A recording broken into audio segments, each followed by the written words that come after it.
Look, Listen, Taylor. It's episode. Hey, everybody! It's Look, Listen with Geese Guyera and Taylor. Episode 77. This week we're going to talk about Paldean Winds, Episode 3, and other things. Episode 3, finally getting into a groove, one episode before the finale. Now moving on to Geese's segment. What's so new with Geese of the Week? Okay. All right, I can do this one. Anyway, sorry, Clambos. Geese isn't here again. She's busy. Probably having tumbo troubles? She's probably kayaking with the bald eagles again. Probably with Justin. They're probably parasailing, paragliding. What's the one where you're in the skies? Both of those. Don't lie to me. One of them's on the water. No, there's so many ways to be attached to a panel in the air. There's hydrofoil, which is what I did one time when I was younger, where you have this go-kart thing with a giant fan on the back, and it has like a parachute. I think that's called hydrofoiling or something. Like the swamps of Louisiana. Yeah, but in the sky. Ooh, in the skies of the swamps of Louisiana. I know there's hang gliding. That's the one, hang gliding. Yeah, that's the one I want to try. But every time I look at it, I just think, oh, I would die. No, you'll be fine. Yeah. Clambos, welcome to another episode of the Holiday Batch of Pokes, where we talk to you about Paldean Winds as opposed to Horizons.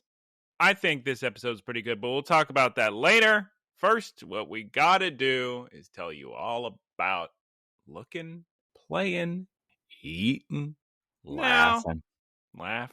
Now, here's the thing. What's the thing? I certainly tried to watch Netflix yesterday, but I was greeted with what I thought would never happen, Clambos. Finally, they got me. I'm going to verbatim read it here. Your TV isn't part of the Netflix household for this account, so I'm just done with Netflix forever. Sorry, just never going to watch anything. That's fun. That's sick. I also had that period where everyone was talking about accounts getting shut down. Accounts getting shut down. And I thought, I'm going to have immunity. I got this. I had this whole scenario where I would be in your place right now, right? Where I'm thinking, it's been 3 weeks. No, it was like 12 minutes into it. They said, nah, your TV's not good. Not even giving you that little false week of hope. Yeah, who doesn't love a false week of hope? So that's my watching this week. Nothing on account of Netflix.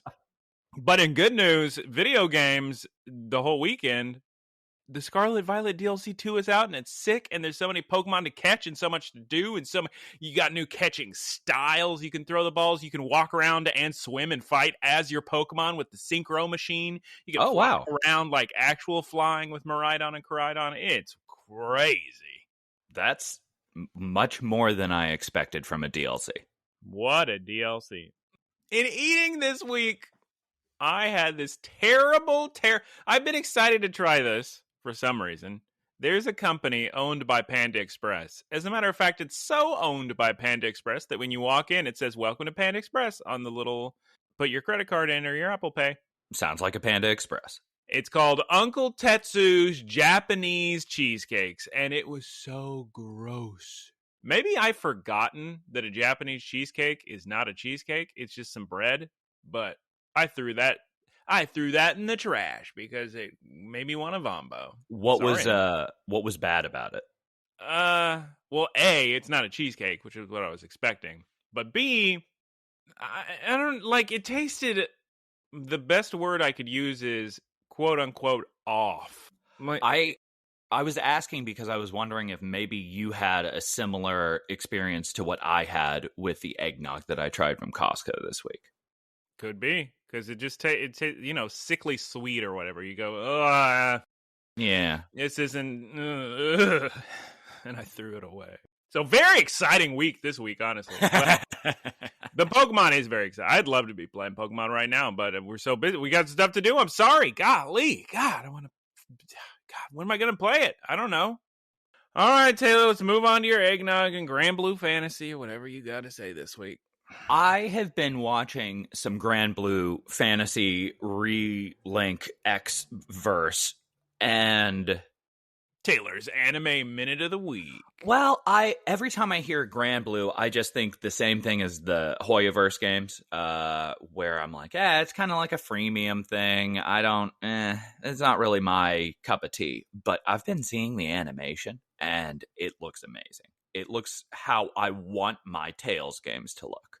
Tales of Arise came out, and it was so pretty, and it was real fun, and boy, did they fumble interesting narrative concepts.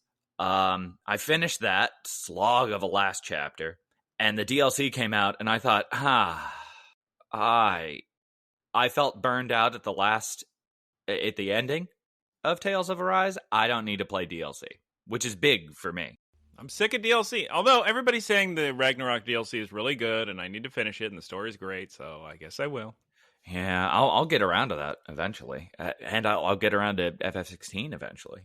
But I was watching Grand Blue trailers from the Keeleys, and it just looks fantastic. It looks so cool. So I've been trying to get into lore of it. Real important plan. Finally started Dark Souls. Finally. So I'm spending a little bit of time getting the parry mechanic down. I feel like that's going to be very, very good. I'm just going to whip through the trilogy real quick, and they'll probably announce a remake in a couple months. No. You don't think so? They do Bloodborne before more remasters of Dark Souls. I just feel like that engine that they used for the Demon Souls remake would be so good for Dark Souls. Yeah, I guess so. Because Demon Souls it still looks fantastic. Well, the next From thing we're getting, isn't it the DLC for Elden Ring? That's what they say. Shadows of the Erd Tree. Shout out to the Erd Tree. Shout out to the Erd Tree. Yeah. I don't know. I'm excited to finally be playing this clunky, fun game. It has the music in the character creator. I don't know if you've ever started Dark Souls, but it reminds me so much of Resident Evil 0. Oh. The music just has this really eerie, semi-safe ambiance that's pretty unique. Like a save room. Exactly. Am I eating of the week? Yeah, this is for Geese Peep here. Now, moving on to Taylor's eating of the week. Transition period. Clambos, don't get confused. It's time for him to talk about food as opposed to video games and film. Eating was the yolkiest eggnog I've ever had. I love yolk, but for some reason you saying yolky is just disgusting. I don't like cooked egg yolk. Oh, so good. You're insane. I can't deal with it. What about scrambled eggs? And I've only become more sensitive to it as time marches on. If people are making an omelet and it's burnt, I just think, oh, disgusting, I can't eat this. No. It's unfortunate. Now I want a Coco Ichibanya omelet curry, spice level 10 with cheese. So good. Cutlet. God, what a good... some lip smackies there. I have one horrible experience with the yolky. What accent are you putting on yolky?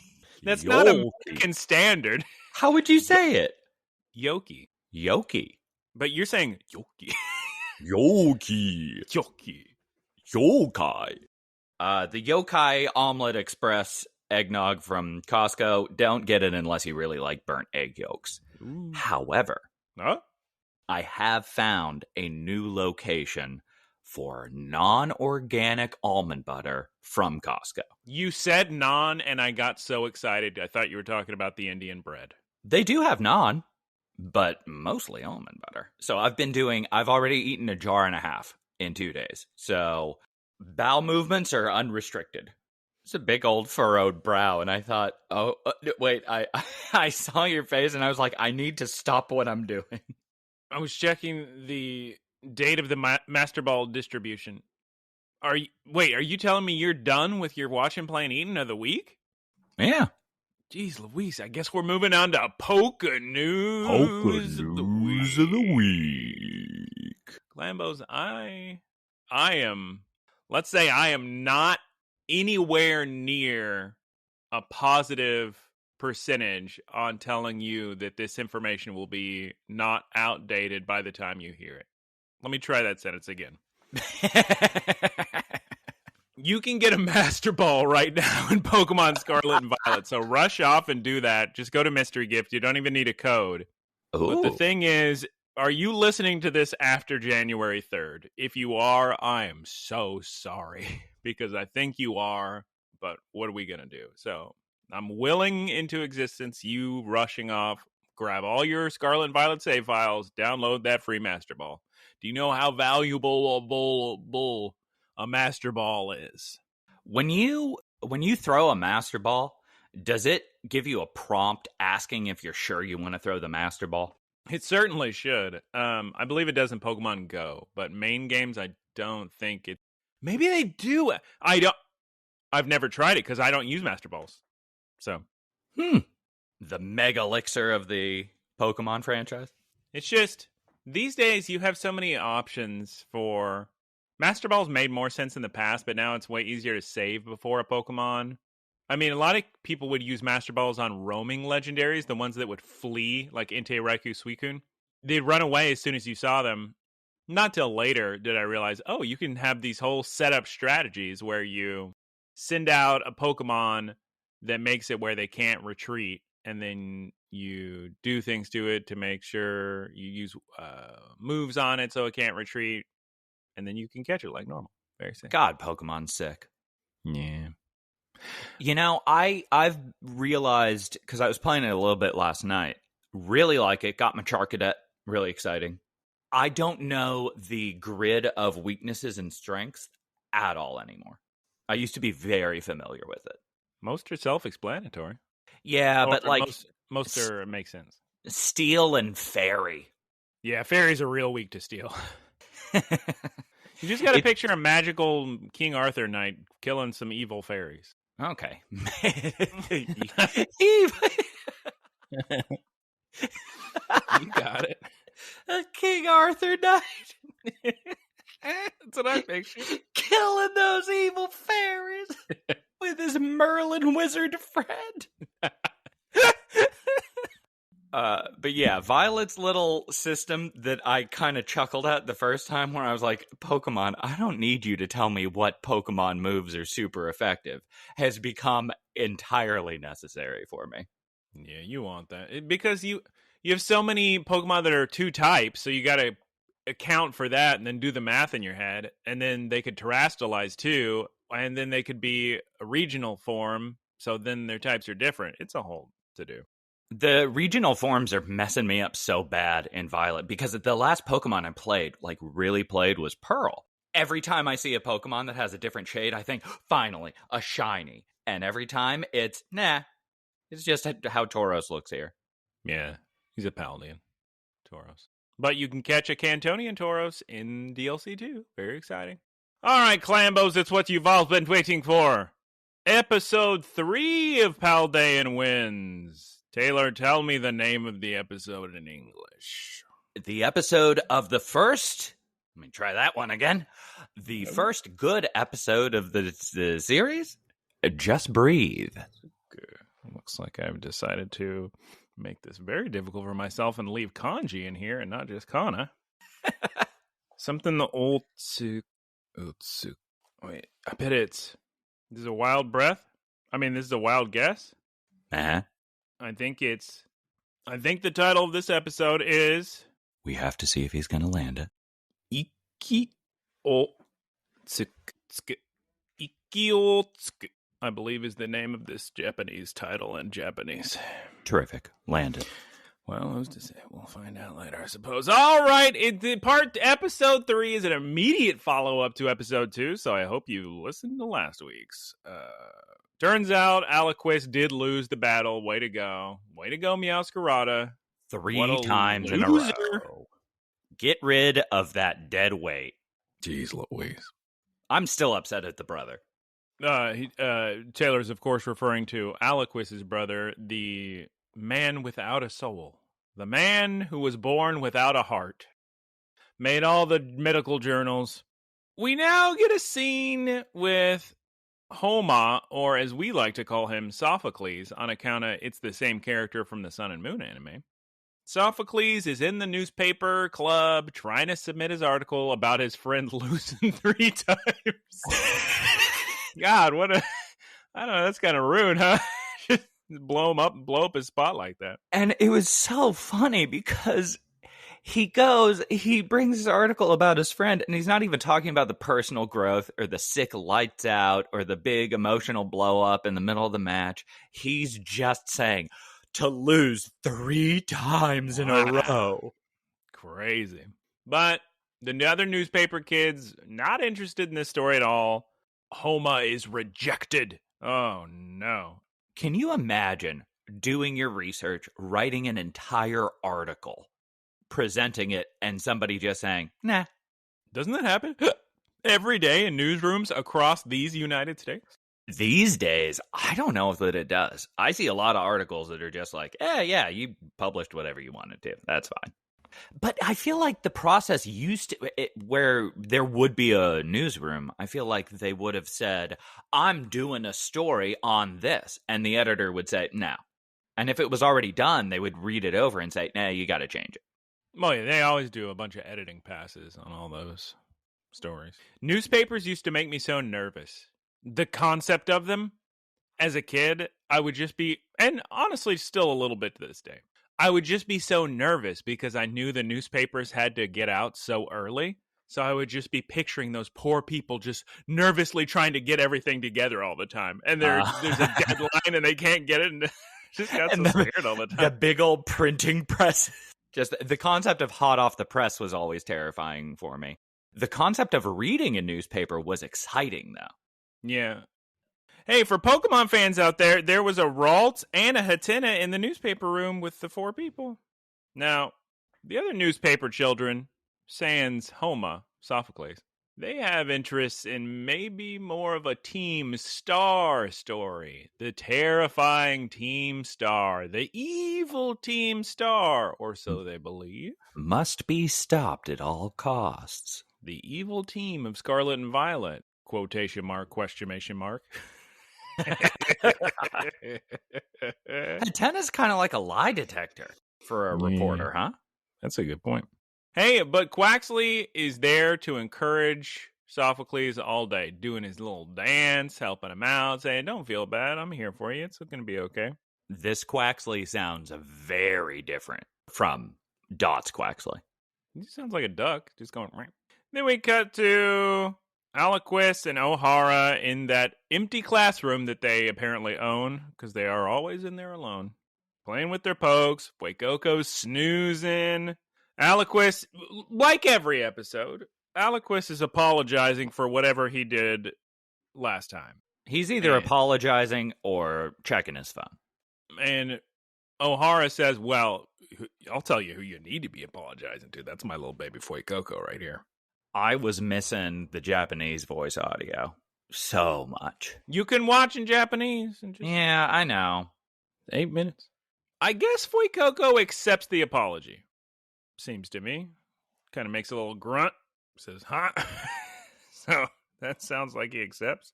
I can't imagine Fuecoco holding a grudge. No, he's fine. He probably forgot. He doesn't even know what he's talking about. Like Quaxley and Sprigatito, 100% I could see them holding on to something. Fuecoco, it's in and out. Every experience. As usual. A lot of as usual in this 7-minute series. Homa bursts in to interrupt them, and he wants to review the footage. Or somebody wants to review the footage that they've captured so far for their little documentary school. Everybody show up project. Glambos, the footage is not good enough. What are we gonna do? Oh, Aliquis has a great idea. Let's ask the most famous streamer in the world to join in on the video. That'll do it. It was pretty funny in English because when he was suggesting that, I thought he was saying, I don't know. That's going, funny. I don't know. That's good. That's a good joke they played. But Clambo, she's way too famous for that. And then we get the crux of this episode of Sophocles feeling bad for himself. He sits all by himself at another table. He's thinking about how he's left out at the newspaper club. Now he's getting left out with his friends while they're going on about, I guess, still INO. But then, Taylor, what's his brilliant idea? Who's he going to report on and get the big story and become super famous? Team Star. Does English not say specifically what branch of Team Star? I think it just says Team Star. Weird. Because he's going to report on the CAF Squad fighting crew, specifically led by Airy. Oh, see, I was very surprised when I found that out. I thought it would have been the first one I fought. The biker girl with the red hair. Well, Clambos, that's the thing. In Scarlet Violet, the whole world's open. You can do them in any order. You could go to Airy first. You could go do the Titans. You could do the gym battles. So sick. In Paldea, the world is yours. Unless you want to go to that one very elevated place that I can't find a path to. The Great Crater? No. It's not elevated, that's in the ground? There's some other place that I can't find a path up a mountain. Well, just get all your little Titan abilities. Yeah. In Japanese, Aries' name is Biwa. Sophocles decides that if he just reports on Team Star, everybody's gonna love him. He could film it too. He could do everything. He could make a newspaper story. He could film it for the video. Oh my god, he's gonna be the hero of the school. So sick. But what if it's gonna be dangerous going in behind enemy lines? To the sinister Team Star? This is a risk he's willing to take. He'll do anything to become famous, Clambos. For the weekly school paper. So we cut to him walking up to the base. Immediately, he's spooked by a Team Star member. But he does the little star pose where you move your arms, and he asks, yes, Taylor? Have you tried to do that? Maybe, I'm not sure. Why, is it difficult? I've definitely tried. I can't move as fast as they do in the game. Can't move as fast as they do in the game? Sophocles is a much more realistic pace. Yeah. He asks to join Team Star. And the Team Star grunt says, okay, just hang out here for a second. Don't dig around in anything. Don't go in that tent. Just stay here. And immediately, when the Team Star grunt walks away for a second to go get somebody, Homa/Sophocles starts digging around in the tent. And I'm pretty disappointed in him because he's not doing a very good job of making himself gonna become friends on account of he's disobeying rules immediately. It was very funny because he didn't just disobey them. He didn't just peek in the tent and stick his phone in there to get some pictures. He peeks his head in and says, oh, no, it's time to just walk through this. He sees the Team Star mobile in there with a Revavroom in there. Okay, this Pokemon's name, it's kind of fun, Revavroom in English. Revavroom. Exactly. Do you know his Japanese name? No. That's so sick. It is sick. And in the katakana it's spelled in looks ridiculous. Just all these squares, one right after the other. But that's how you spell. I thought that Revavroom was the entire machine. I thought it was a Pokemon that was just a big old car. No, he's just the engine. I found that out recently when I caught some part of it. Well, his pre-evolution. Varoom. Varoom's a little guy, and then there's Revavroom. Or in Japanese. Sophocles starts taking pictures, and oh god! So the way it sets it up is we just see what he's taking pictures of. So a sleeping Revavroom, the picture of the car, and then it's going by really quickly. And it was such a horror film reveal, straight out of the film The Others, the horror film from late 90s, early 2000s. Very scary. Very scary. We just see a picture of Aerie and her evil-looking red-eyed Annihilate. And Aerie's in full scary face paint. Oh my god, I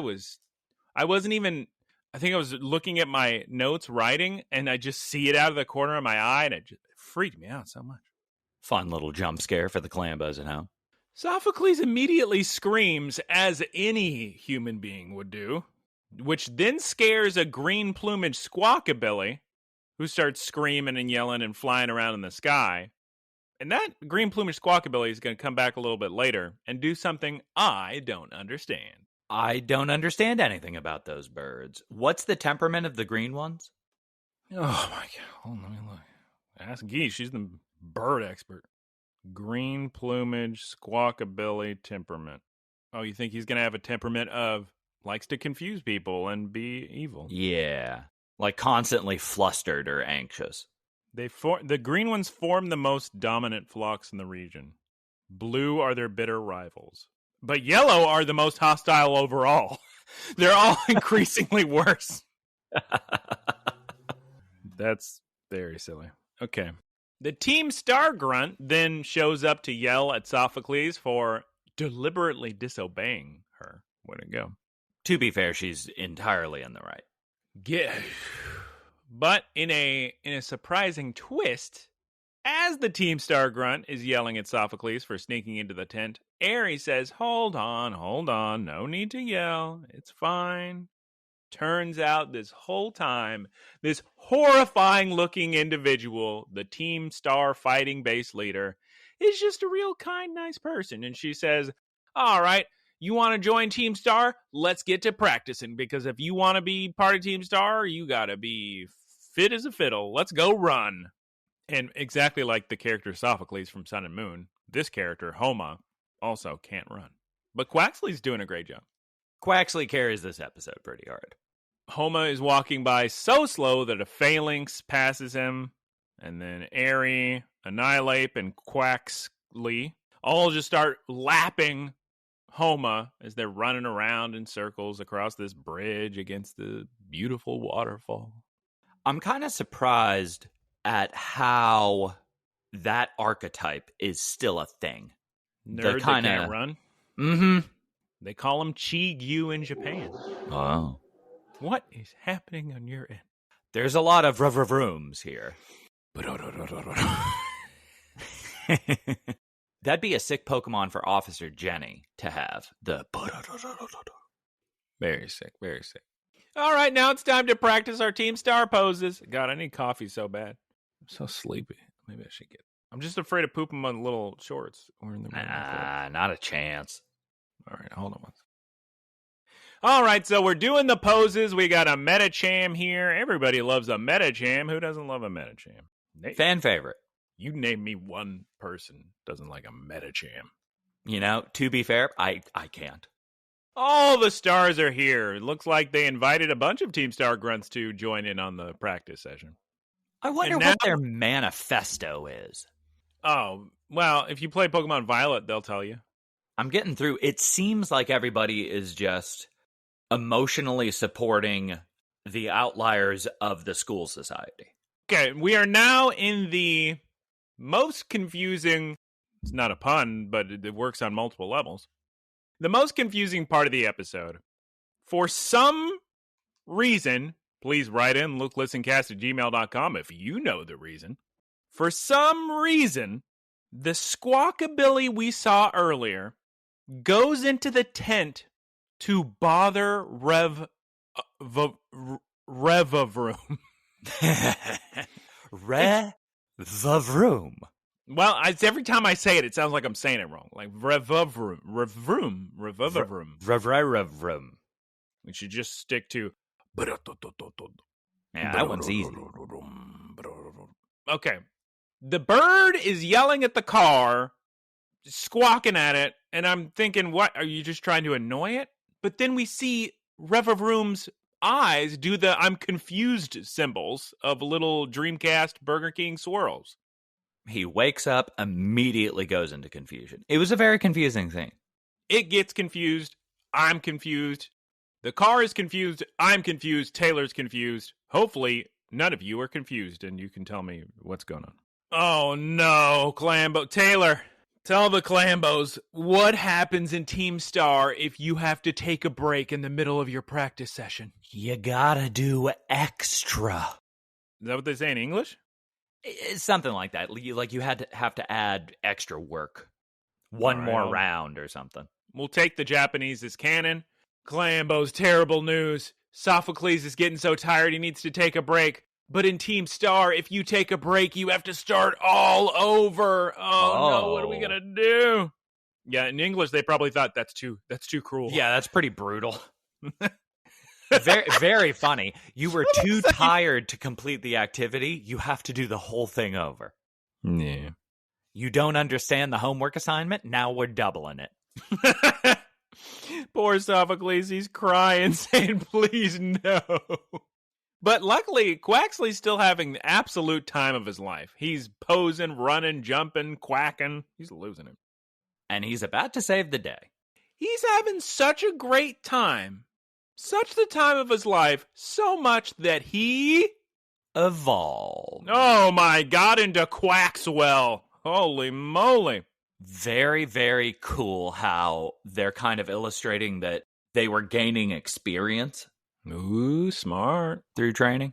They, of course, in Japanese, I mean, I think this uses the same music. You do hear the Pokemon evolution music, right? Dun, dun, dun, dun, dun, dun. I think so. Dun, dun, dun, dun, dun, dun, dun, dun, dun. Yeah, I think so. I'd be surprised if it wasn't there. Team Star is so excited about all this. They've forgotten all about him having to redo the entire physical. Yeah, that'd be terrible. Before I move on, can we give a shout out to the Pokemon evolution music? What a classic. Dun, dun, dun. You're so excited, you're thinking, what's going to happen? God. Okay.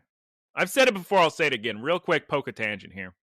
Unfortunately for me, I have to plan out my teams ahead of time in Pokemon games, so I must know all the Pokemon. But could you imagine the excitement? And for us Americans, we already saw all the Pokemon in, TV shows and advertisements and serials and whatnot, so this wouldn't have been the case for us. But could you imagine the excitement? You're putting in Pokemon for the first time, and your Pokemon starts to evolve, and you don't know what it's going to look like when it changes? That's very sick. I can't... God, that must be so cool. It's kind of like, I was thinking about this last night, because I had somebody evolve, and I was thinking, man, this is like getting a new weapon with a new moveset in a game. So it's such a unique RPG. Well, I'd say way sicker than that because the attachment towards the Pokemon, but I just don't think it's realistic for me to ever hope that I can experience that. Because I go on the internet and follow way too many Pokemon things. I'd have to unfollow everything. So the DLC came out around 12 hours ago, 16 hours ago, something like that. And I go on the internet and I'm immediately spoiled with an image of all the new Pokemon. Just, here's the data. But it doesn't bother me. I didn't feel any negative emotions. I found it funny that before I even had a chance to turn the game on, I was spoiled for the new pokes. And they were leaked anyway. I didn't know what they looked like, but we did know what the new pokes were going to be. We had descriptions of all of them from leaks. But if it happens that fast to me, I don't think I could actually make it to the release of a new generation and just not know the Pokemon. I don't think it can happen.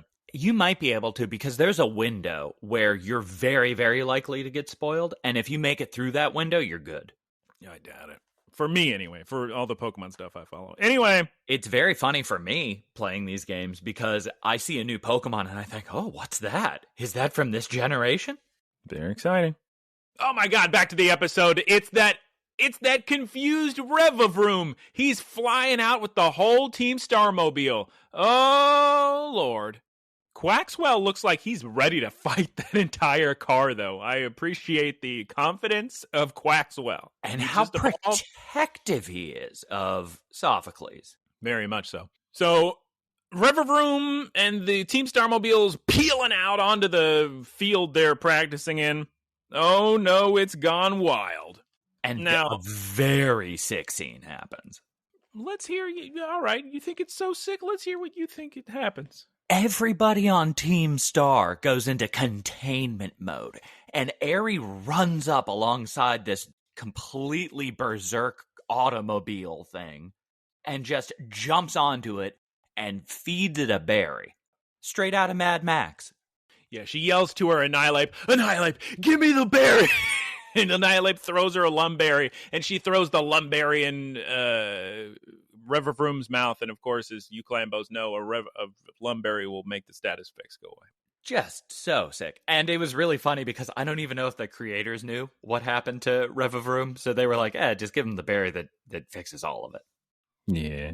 So we get his eyeballs changed from confused to normal, and then he decelerates and finally stops. Eri walks over to Homa and reaches out to him to help him up.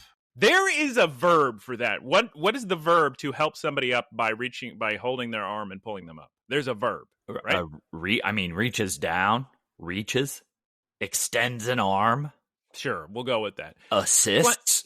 Clambos, Eri's so nice. Look at her just helping him. Everybody loves Eri. All Team Star says, man, Eri, you're so sick. You're so cool. Rightfully so. And then, like every scene in this episode, Homa walks away sad and dejected. I guess he's jealous of the love. I was very confused. I would just imagine this big old event, Quaxley evolves into Quaxwell, and Homa's just like, nah, I'm going to leave. Yeah, he's being a goofball. And Quaxwell seems very concerned. He's also thinking, why is he so sad? Then we cut to, and I'm thinking we're getting near dusk, and you know what that means. End of the episode. We see one of those Paldea observation platform things where you can always catch a little gimme ghoul up there. That's how I got mine. Nice. Homa and Quaxley are by the water. Turns out, Clambos, the rumors were all wrong. Team Star is not evil. Now, what's a good solution to addressing this new information?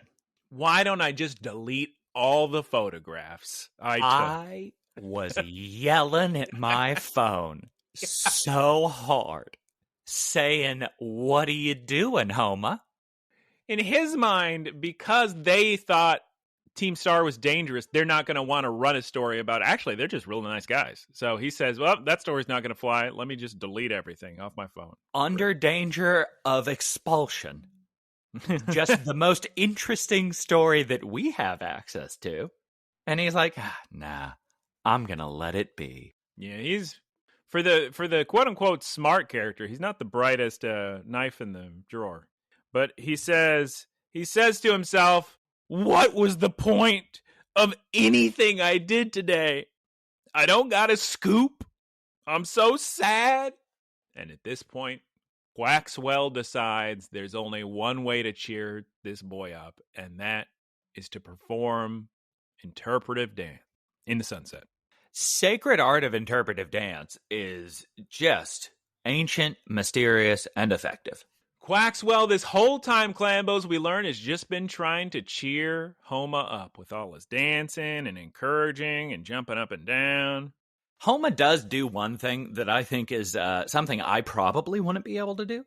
He says, what's going on, Quaxwell? Like an hour afterwards, he's like, okay, this is no longer Quaxley. This is Quaxwell. I wonder if it would get offended if you called it the wrong name. Well, the thing is, and this always, this is an issue little kids run into all the time, right? They catch a cute little Pokemon, Route 1, name it like Bumples, a goofy little name that describes the Pokemon. And then it says, your Bumples evolved into a Tyranitar. And it's just, his name's still Bumples. That is something amusing about Pokemon. So if he had nicknamed him, but in the anime, we rarely get nicknames, it seems. Probably because they don't want to confuse the viewer. Yeah. Because if you're calling a Pokemon a different name than their actual name, you'll see it they'll do it a lot, if you recall, when a different trainer has another Pikachu. So, this is my Pikachu, Johnson, or my Pikachu, Billy. Yeah, that makes sense. Hey, maybe we should maybe I can make a new story all about Quaxwell's dancing. That's going to be great. The kids are going to love it. He's always by my side. And Clambos, Homa, and Quaxwell dance all the way home. I don't even know how to describe his relationship with journalism. Because he did the right thing at the beginning. Then he goofed it by just immediately disobeying orders and potentially throwing himself in a situation where he couldn't do any investigative journalism. Then he gets to a point where he can do investigative journalism. He finds out scoop of the century that's going to exonerate probably a third of the school, and then he throws it away. I don't know what to feel about this guy. Why do you say investigative? Investigative. Because I try to get it out before my body has a chance to mess up. Like, vroom. That's something funny people say about people who learn a new language. If they get drunk, for instance, they sound way more fluent in that language. Probably, I would imagine, because other people who are fluent, native speakers of that language who drink probably sound like that too, right? Same thing happening? Yeah, and if you're slurring your words. Yeah. Sound more confident anyway. And half of Japanese, like, you'll hear them just say, like, pieces of a word.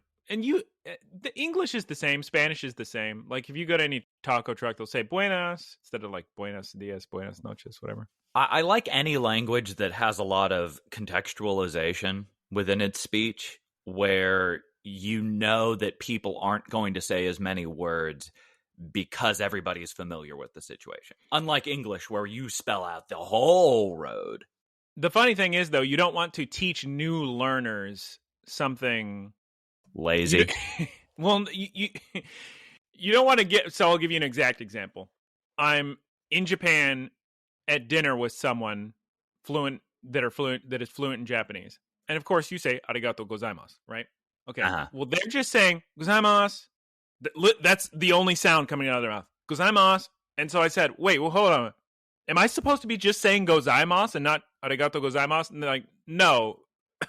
Gozaimasu doesn't mean anything if you just say that. But when you are fluent and you speak Japanese every day to a bunch of Japanese people, it works. But if you're barely holding it together, trying to look up the kanji for breath, then you're probably not doing a great... You're not strong enough the language to just start dropping gozaimasu. I felt so bad because I thought I was saying, the last time I went to Japan, I thought I was saying, please wait a moment, the polite way, but I was using the most curt way. I realized afterwards. And I went, no.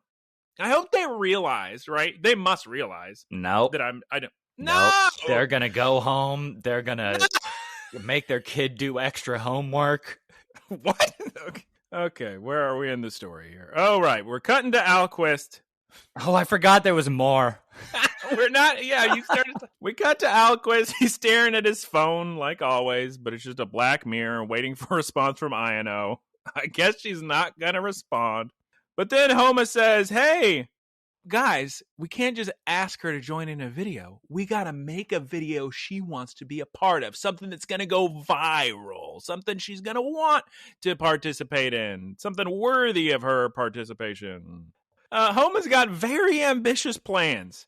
His brilliant idea for the new video is, instead of filming the bust in the library and having O'Hara play a flute over it, he's now going to interview and get on the video all of the Elite Four and all of the gym leaders, which I know is a gym leader. So they decide they're going to go ask Chairwoman Gita. Yeah. And rhyme, and they're going to get some repping, a slapping, a clapping over the entire orchestra playing. It's very weird how rapidly their goals fluctuate.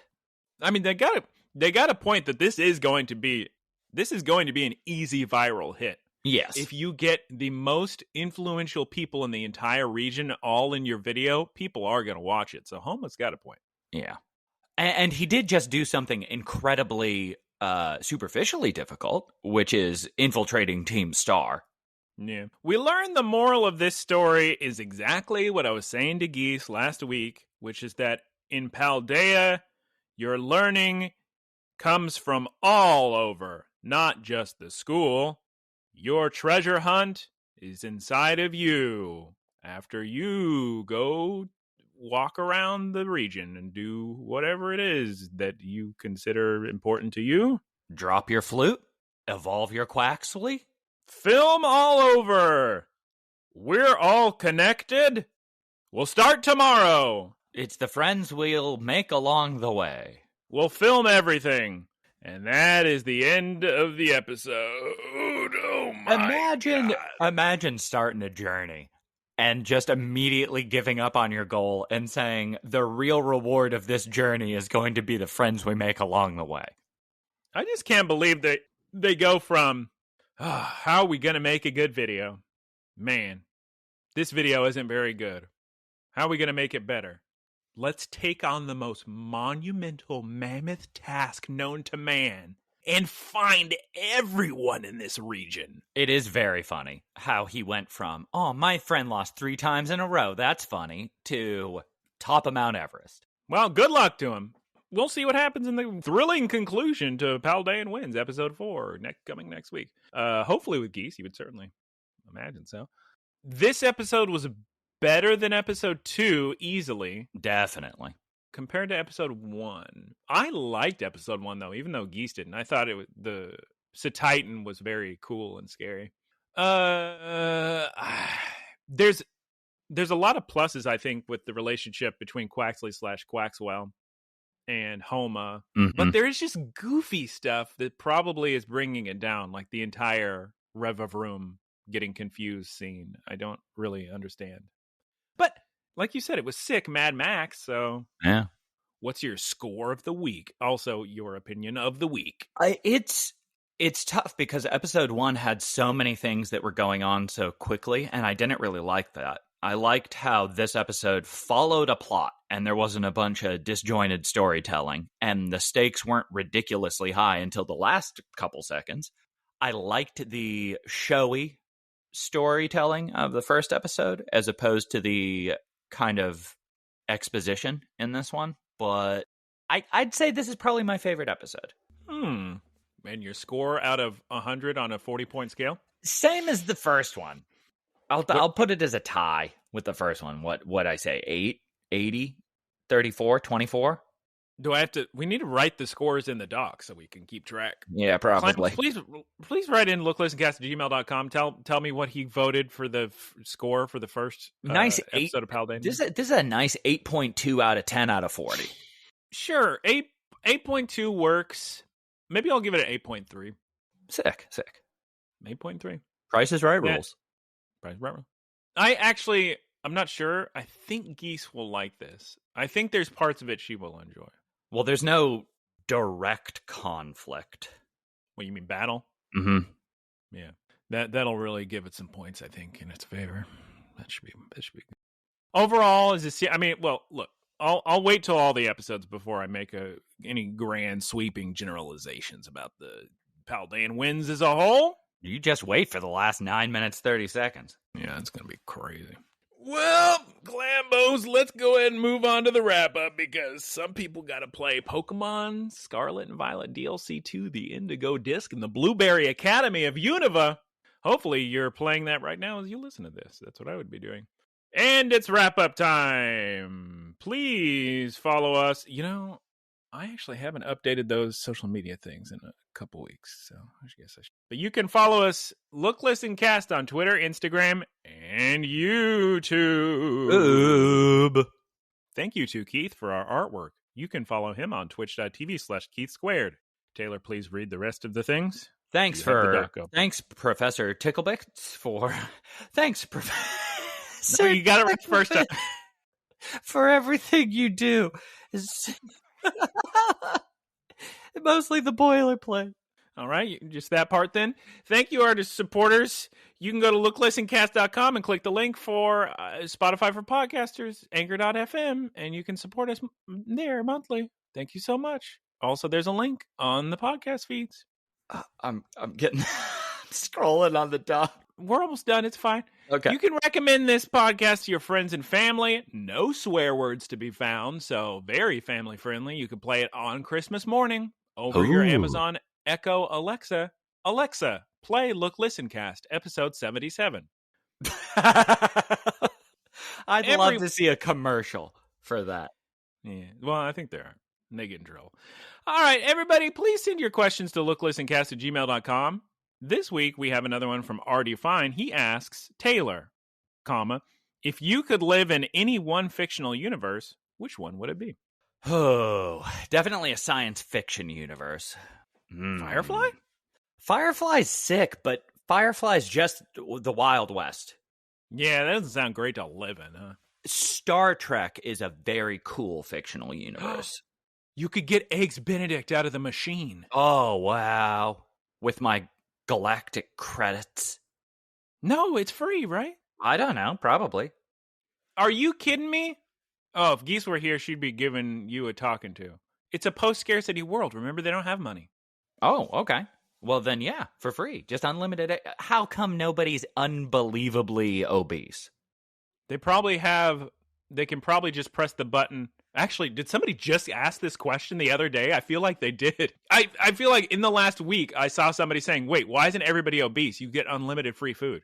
But my guess is they probably can also materialize the medicine that we have today. What's it called? Zenestra? What is the pill called? Zenestra? Zyblinston? I don't know. It's the brand new pill everybody's losing it over because you get to eat it and then you're no longer overweight. Olympic. Yeah, the Olympics. No, hold on. The Olympic pill.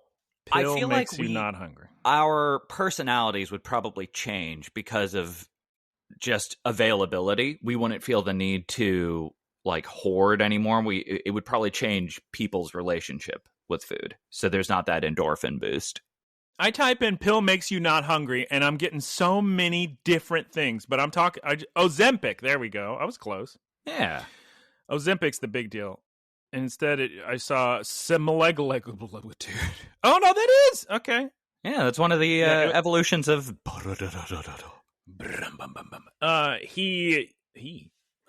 it was a pill for diabetics, but non-diabetics started taking it too, and now they're just not hungry, and they're just skinny for free.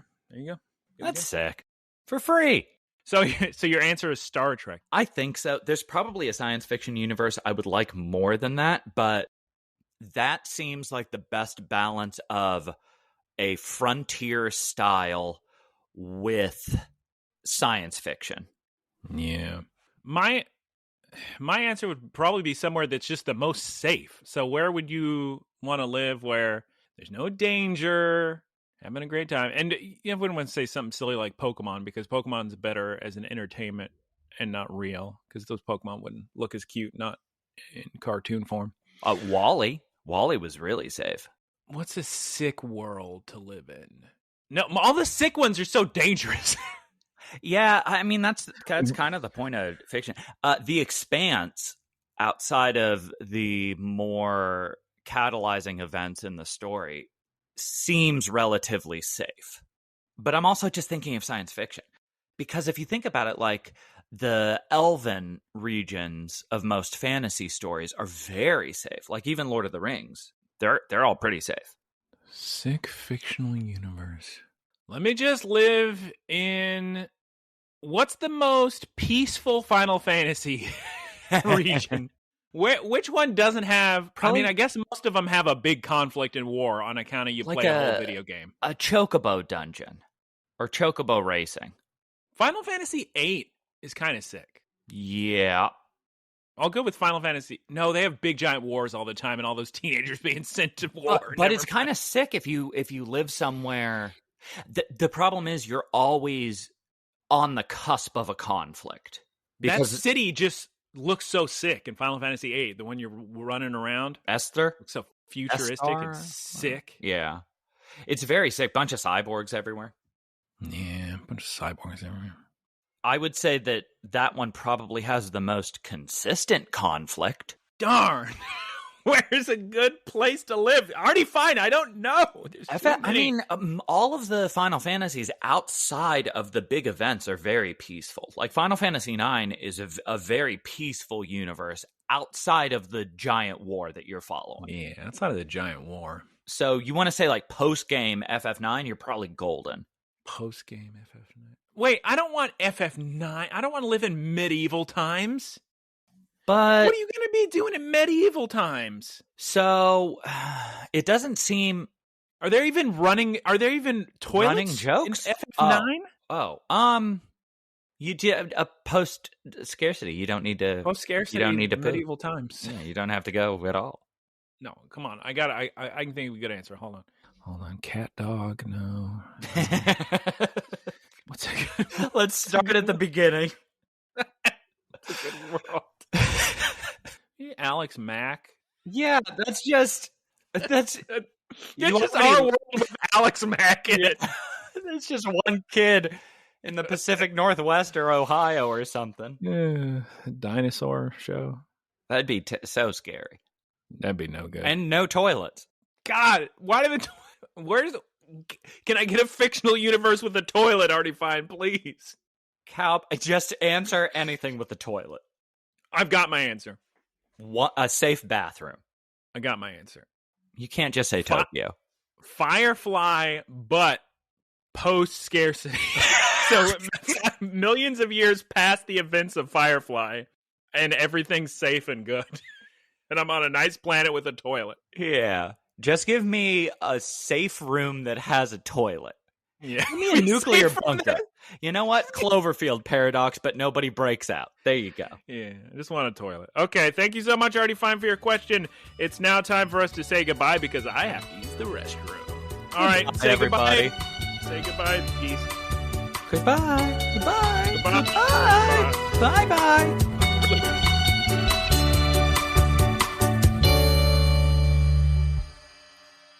Howdy, y'all. It's me, Geese Pete. Thank you for listening to the Geese Pete Productions podcast. Geese Peep Enterprises, doing business as Peep Industries, together with its subsidiaries, is a diversified worldwide entertainment company with operations in media networks, talent management, parks and resorts, multimedia entertainment, and consumer products and interactive media. Geese Peep Enterprises is a Dow 30 company